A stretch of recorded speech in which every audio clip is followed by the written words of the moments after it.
Sivayanam Tiruchitrambalam.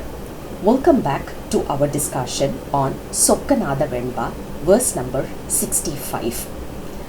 Thannanthaniye thamiyen முறையிட்டால் இன்னம் திருச்செவியில் ஏறாதோ மன்னவனே தென்மதுரை மேவி திருந்திய செங்கோல் செலுத்தும் தன் மதுரை நீ அளவோதான்.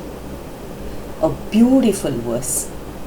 In this particular verse, Guru is saying that, Lord Shiva, I'm coming to you again and again, all alone in a, usually we talk about solitaire and all these, right? So those are like literatures that we see. But if you look at it, every single soul is alone. Do we have a companion? Do we have someone who we can rely on? We can say, yes, I have friends, I have my spouse, I have my kids, I have my siblings, I have my friends, I have my colleagues. Do you think they're all going to be with us? Are they going to be with us forever? Probably not. They are with us, we are with them, just to get rid of certain karmic effects. Why am I joining friends with certain people? Because either they have some karmic deeds to be nullified through me, or I have certain karmic effect which it has to be nullified through them. Other than that, there is no other relationship in this world. Sir, sometimes we feel that we want to be together with certain people throughout our life until our last breath. But Lord Shiva, just like that, will break the relationship. Same ways, certain people will say, I never want to see this person again in my life. I just hate to see them. But Lord Shiva will bless us that we will be going through the entire journey with these kind of people. How many of us are facing those? Do you think it is something that we do have control over? Never. It is Lord Shiva who is controlling this. When we are joining with someone or we are separated from someone, it is 100% bestowed on us based on our karmic effect, and that too it is given to us by our Karta, who is Lord Shiva. So whenever we are talking about a soul being alone, 100% we are alone. Because I don't know how many births I have taken. I don't know how many births I'm going to take. I don't know today whoever is around me, are they going to follow me through the next births? I'm not sure if they were with me through the earlier births. We don't know. So 100% a soul is alone.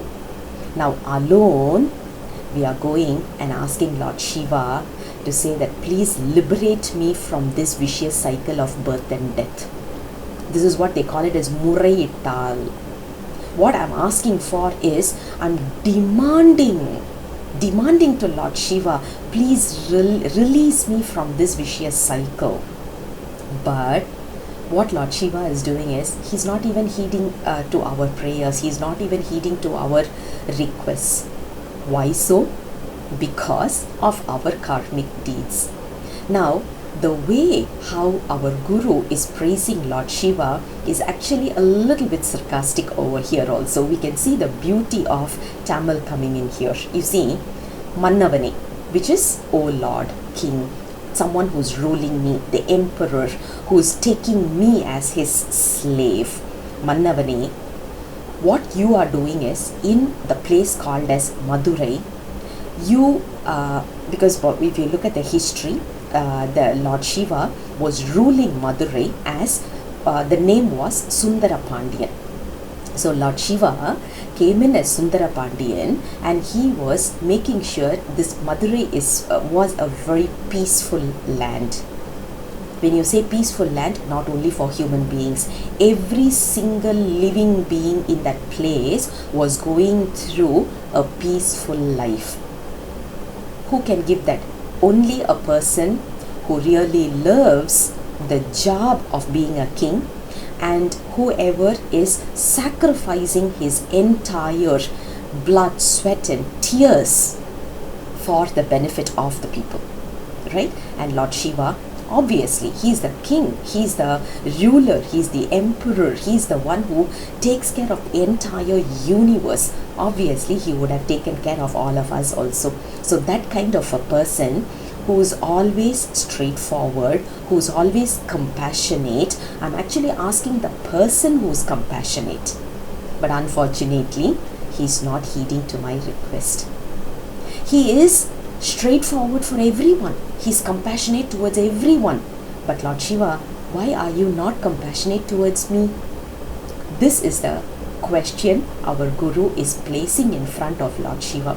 But actually, if you look at the inner meaning, Lord Shiva is compassionate to us. How do we say that? If he is not compassionate, do you think we can even say Sivaya Nama?